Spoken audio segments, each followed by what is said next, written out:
really some work that grew out of my early PhD work with Tim Smith and with Supervisor Ian Gilchrist in Bristol, but also helped and inspired by my work with Katrin Heinemann at Aarhus University, and with big thanks to the LEGO Foundation, who helped me develop some mobile and iPad technology, which I'll talk about. This is a bit of a different talk to the talks I normally give. It's a little bit about showing you some methodology and some technology. I'm not completely sure how it can be used, but I'm pretty sure that it could be used for the film community, the psychology community, and so on. So I'm going to just sort of throw it out there and talk a little bit about it here to whet your appetite. So we'll see where this goes. So this talk's going to have 3 parts to it. So first of all, I'll talk a little bit about some of the work from the PhD research. Basically what we were doing is we were using different methodologies from cognitive psychology to understand more about attention and immersion by watching people watching film. So we're using film to find something out about cognitive psychology, but a nice pleasant side effect is we developed some tools and some ideas for exploring film as well. The second part I'll talk a little bit about, well, that was all in the lab. Now, what if we had a little iPhone app and we could just go into a cinema and do some of these experiments and find out how people are attending the film in ecologically valid environments, either in the cinema or in their homes watching TV and so on. What would that look like? So that was one of my dream projects. Most of my PhD was my supervisors saying to me, stop doing that, because I had so many interests. And one of my little hobbies was developing the iPhone app, which I finally managed to do once the PhD was handed in. And the last bit really is a discussion maybe of what experiments could we do in the film community, the psychology community with film, using this sort of technology, using mobile phone apps. So quickly just tell you a little bit about my research. The research has gone back maybe about 6 or 7 years personally, where I've been interested in the topic of how do you get transported into the narrative world of film using some of the ideas like presence, immersion, engagement, which came out of the VR community and the remote working community, where people have always been looking for this sort of silver bullet of how do the transporter or the holodeck, how do you move people into another space? As I said, while I was in LEGO, we were talking about how do you transport into the world of play. So there are many continuous experiences where our attention could kind of be moved into a different train of thought. I'll talk a little bit about that at the end. So the early experiments I did on immersion were using a very simple measure. In our local cinema, we gave the whole cinema audience watching Avatar actually in one cinema in 2D, another cinema in 3D. We gave them a booklet with 100 pages in it, and there were just lines drawing on the booklet. And every 60 seconds, a light flashed in the corner of the cinema, and they had to mark the line from high to low, depending on how immersed they thought they were at that particular point in the film. Now, this is just, this was like a slightly stupid and wacky idea that came through my friend Tom Trichenko, who some of you might know, who had lots of good wacky ideas. The problem with it is, it really worked really well. It was good, inter-subject correlation between those measures. And it was sort of meaningful. You could find all sorts of things out about the structure of the film from this measure.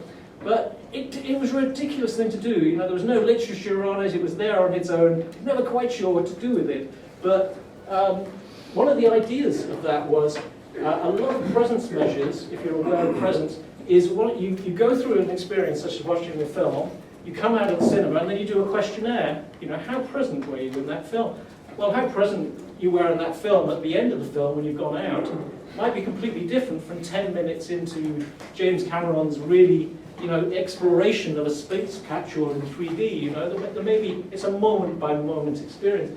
So this very simple instrument was looking at momentary attention over time, the flow of attention. These two conditions, this is the good, the bad, and the ugly, where people are getting increasingly more immersed in the first act of The Good, the Bad, and the Ugly, and that's the case for a lot of Hollywood films. And this is the two conditions of Avatar. I won't go into that too much detail, or I'll never talk about the app. in the PhD, we kind of made a shift. So for my PhD, what we decided to do was, let's shift back into the mainstream cognitive psychology literature. There's something in cognitive psychology called a dual task measure. If you're doing one thing, such as watching a movie or reading a book or whatever it is, you're putting most of your effort into that task. If somebody asks you to do something else, you have to take a little bit of effort away and do the other task. The speed with which you can do that seems to relate to how much cognitive load is based on the primary task. So a very simple way of measuring attention to a task is by asking people to react to a signal. So, in this case, what we did is within the movies, every certain time period throughout the movie, we had a little a dual task measure with some buttons, and people heard a tone, and they pressed the buttons as fast as possible. They actually had to make a choice between two tones, either a high tone or a low tone. And this choice required a little bit of cognitive resources. And one of my chapters, the PhD, and some of the PhD is talking about that and what we can find out about attention.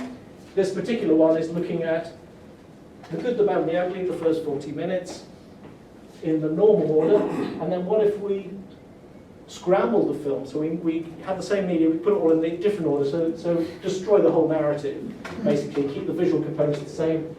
This sort of gradual immersion into the film seems to disappear, and there's a significant effect. So there are many things you can do with it, and we could talk more about that. So one of the concerns, I think, if you look back through the attention literature which has been expressed, is the problem with ecological validity. If I stick somebody in the lab and ask them to pay attention to a set of tasks in a psychology lab, then often, there are student participants, often they're not paying attention to the task at all. They're actually very non-motivated by the task. So attention in the artificial conditions of the laboratory might not be the same as in the wider world. Also, a lot of these early attention experiments were to do with stochastic or single stimuli. I'll present you a coloured box, and then I'll present you another coloured box or a square, and I do that. But if we think of normal experience, it's a continuous flow of events, a time series. Each event relates to another. Our kind of mood, attention levels change based on our history. Film is a nice continuous experience where that is the case. That's another great argument for using film. And so using ecologically valid stimuli, which I would say film is more ecologically valid than many of the stimuli we've used in cognitive psychology, plus taking those out into kind of normal conditions might be more conducive to be finding out how attention behaves in the wider world.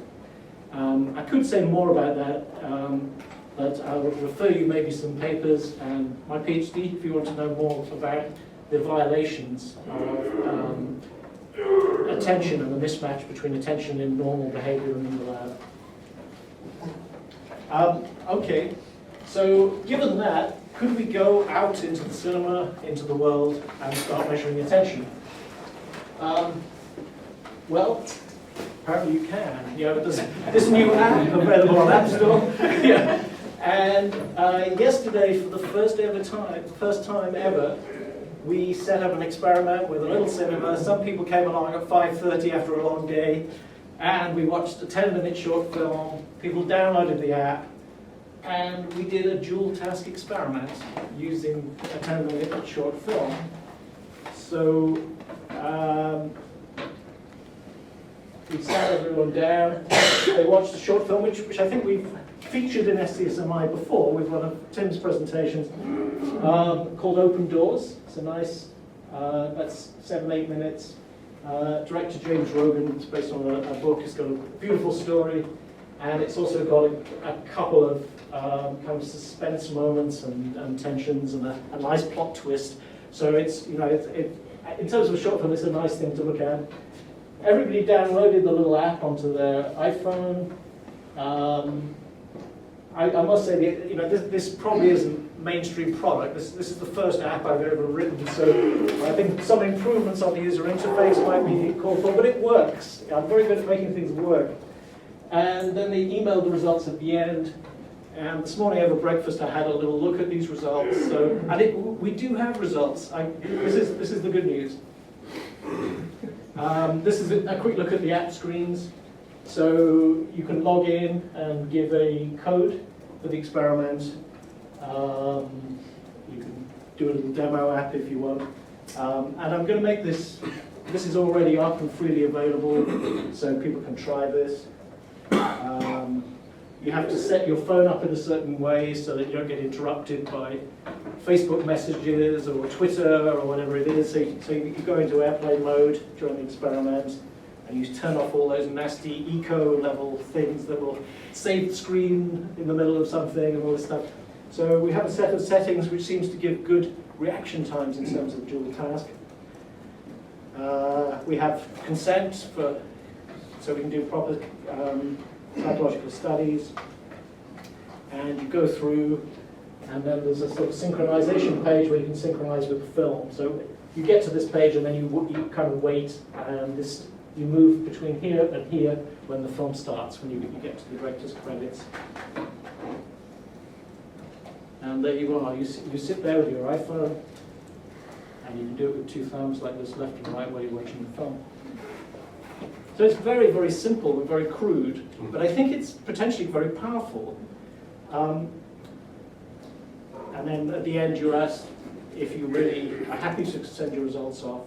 So it has all the attributes of good consent. Those are our initial results. 3 minutes. We're perfect. So this is the film. There's 500 seconds there. This is a set of 10 participants who hadn't seen the film. We also did check whether people had seen the film before.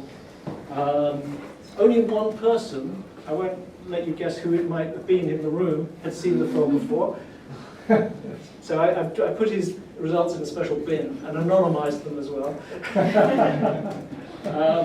So yeah, you can step through the film moment by moment, frame by frame. Initially we had an idea of doing an experiment. We haven't really got enough participants in our pool to do that experiment, but you could just step through there and you could ask some simple questions. You know, there's a particular, I don't want to ruin the film for people, but there is a particular moment when the realization in the main protagonist of what's going on, the penny starts to drop. And the sort of horror or the suspense or whatever starts to dawn. And then we see a certain growth in the attentional levels up here. And this is after the protagonist has left the house, and then things really relax with them in the sort of drawing room, and the people in the house are then having their tea and so on. So we can't really draw strong conclusions from this small sample, but you could see how you could use this to explore attention in a film as a little tool. And this is just out the box. What you get from the app is a little spreadsheet of your attention levels with some simple stats. You could analyze those. And you could even compare Tim Smith's profile with everyone else's. What's he doing? He's thinking, goodness, I've never seen that before. He's peaked too early. Nothing's happening. This is not what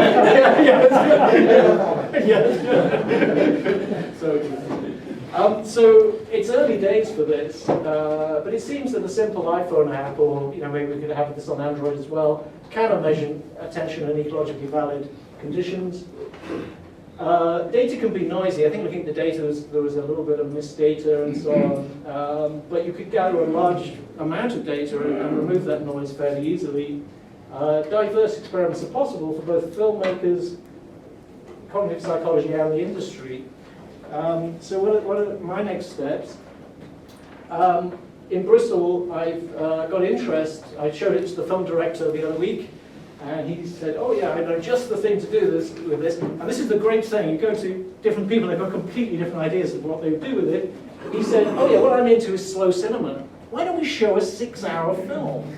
I was thinking, that wasn't, But actually, it's a really interesting thing to do. You know, we might actually take the measures at a much bigger periodicity, so it doesn't interrupt the flow too much. And you know, how do you become immersed in a film which is 3 hours, 4 hours, 6 hours? You know, do you become more spatially oriented into the space? Is it completely different? So we've done a lot of experiments with Hollywood film, but we haven't done experiments with films like that. So yeah, that would be a very interesting thing to do. With BBC R&D at the moment, we had a number of talks on high dynamic range. I've currently got some consumer HDR displays and some early content, and I'm running this to see the different conditions of high dynamic range, HD, high frame rate, and so on. So we're running through those conditions to see if they're more immersive. To my knowledge, that's the first time that sort of experiment has been done. In the sort of Lego Aarhus University, they're interested in flow through play and other forms of engagement. And I'm kind of offering this out to the film community. If people have got ideas and want to engage with this, you know, there'll be some sort of standard set of functionality on App Store, which I'm growing to become more of an app builder. But also, if somebody's got an idea for a customized experiment, you know, feel free to contact me or talk to Tim or talk to Katrine or whatever, and we could see what we could do. That's exactly the time, isn't it? Yes, thank you very much.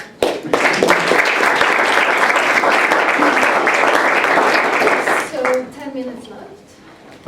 Thank you for the practical and great talk. My question to you is, did you try to validate this method, or do you have plans to validate it vis-a-vis physiological measures or other types of? Yeah, so I skipped over that slide.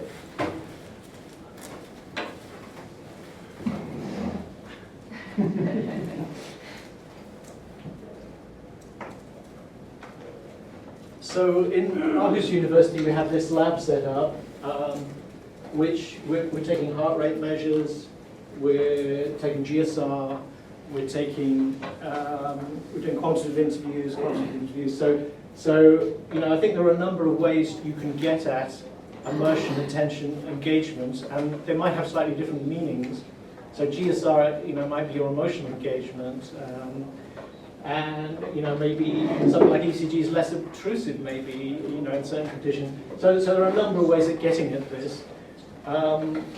Within my PhD, I sort of cross-validated against a model of attention plus against a subjective presence measure. So we compared those two. With the HDR, the high dynamic range, we do also have some ground truth to measure that, how audiences were engaged with the content. So I am cross-validating things, and I'm slowly publishing those things. So I think it is important to kind of ground this stuff. But I think the cognitive psychology literature on dual task is you know, it goes right back to the birth of cognitive psychology in the 60s. So I think it has its own merits as well. I validate it. Thank you. Yeah. Yeah. I used continuous measure with the slider. Yeah. And I compared it with the responses on rating scales, and was high correlation. And the rating scales also correlated with the gross body movement a bit, so people sit still if they find it interesting or exciting. So we have some validation, because I think it's more or less the same immediate measure. I wanted to encourage you with this validation to move beyond cinema, that if it's tapping into this idea, then it should be also a useful measure of mindfulness, meditation, sports, all those sorts of things, and you should be able to distinguish between them, and it might allow you to design more specific scenarios where you're supposed to decrease immersion. Because I can't think of many films where you wouldn't be expected to have that direction. Yeah, I think you're absolutely right, and yeah, I mean, I didn't show this, I don't want to complicate things, but this would work for a lecture. You could, if you type in talk there, it gives you a visual stimulus. You could do that in any lecture or talk. At Aarhus, they're interested in mindfulness as well, so we're doing that, we're doing play, we're doing film, and all these things will inform each other and have different profiles. Yeah, and in addition, I think they need to be specifically designed to show that you're separating out the times when people aren't as well as they are. I think that's very interesting. Yeah. One's taking you in and one's taking you out of the Yeah. mission, maybe. What is what you called immersion? Is that synonymous in your view with sort of attentional focus? Well, that's a good question. I kind of waved my hands as I pretended it was. I think they certainly relate. They seem to correlate. I mean, there's Matt Besdeck's work here was looking at that, wasn't he? And suspense movies, moments of suspense, you have this kind of narrowing of attention and immersion in the content. So in certain scenarios, they do relate. But all these different words have different. I think one of my problems with the initial research I did on presence and immersion was many people are measuring those things in different ways, and they have different taxonomies for them. And they might mean slightly different things. But if you're talking about common usage, immersion and attention do relate. If you're paying more attention to something, then you're more engaged with it and you're more immersed with it. The reason why I asked is because often immersion is taken to mean something like engagement with the character, identification with the character, emotional involvement, tears, that sort of response, which is sort of different. Yeah, and then if you have this sort of measurement approach to that, you might see that on different measures. You might see the emotional measures from the galvanic skin response up for that emotional involvement, and cognitive involvement might be more involved in other. So you might see different lines. Yeah. So and there may be spatial involvement as well. Yeah. I have a question about temporal resolution. When I looked at my results of the continuous cycle, I had the idea perhaps people are smaller in indicating their tension if it's high. And if temporal resolution of your measurement is high, the chances are that people are a bit slow when it's really getting exciting.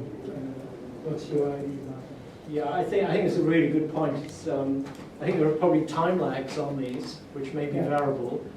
So we're dealing with time series here. I like the idea of your continuous measure, and I do actually have an idea of how to get a continuous measure out of this, which maybe I'll go into another time. Well, I'm ready to wipe it for you on my iPhone. Yeah, that would be one way. There might be other ways. Yeah.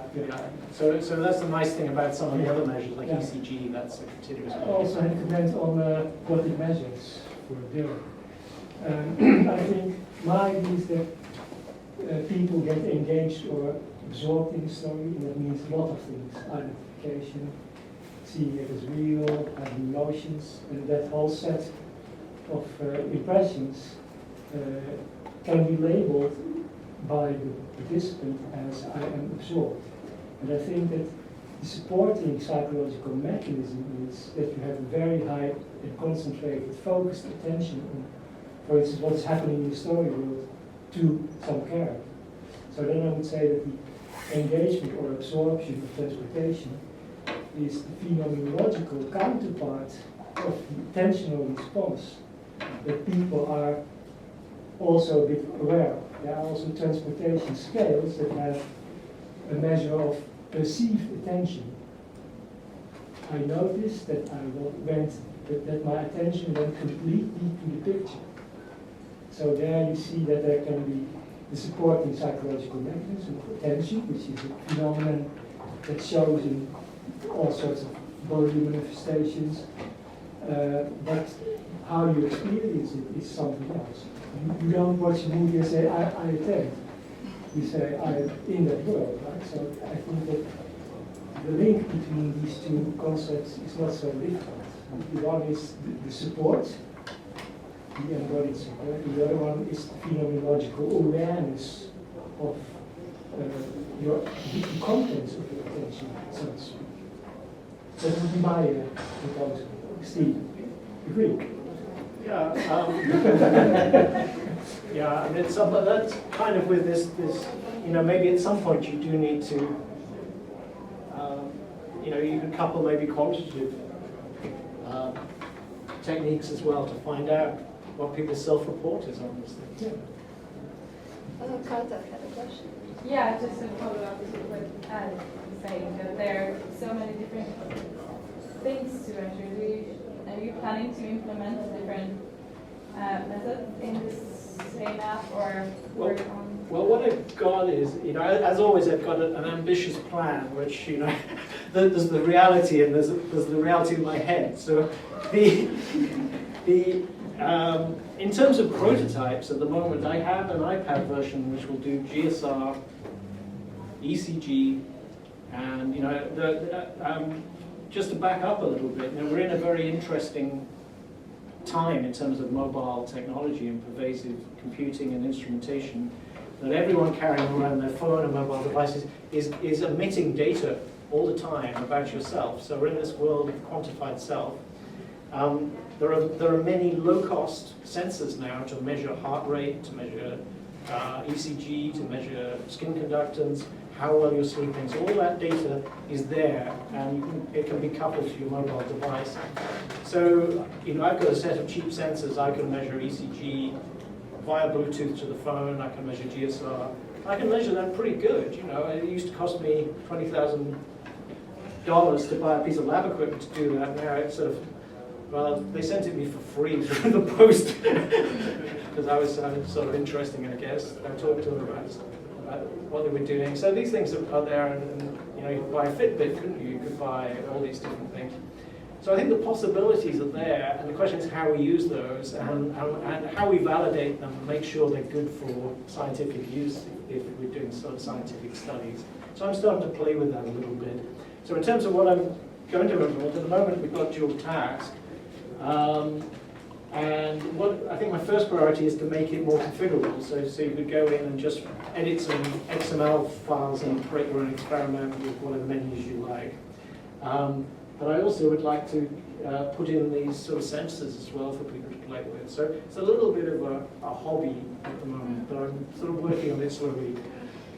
Yeah, but there's there have been works on smartphones as measuring devices. For example, there's the heart rate through the camera. The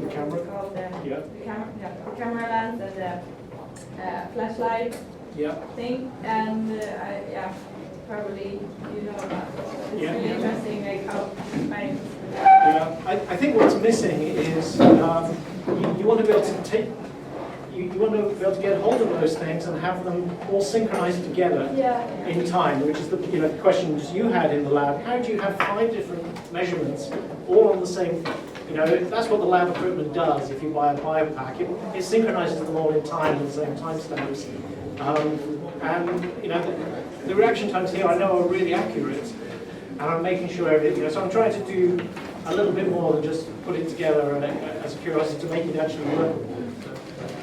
Thank you very much. Thank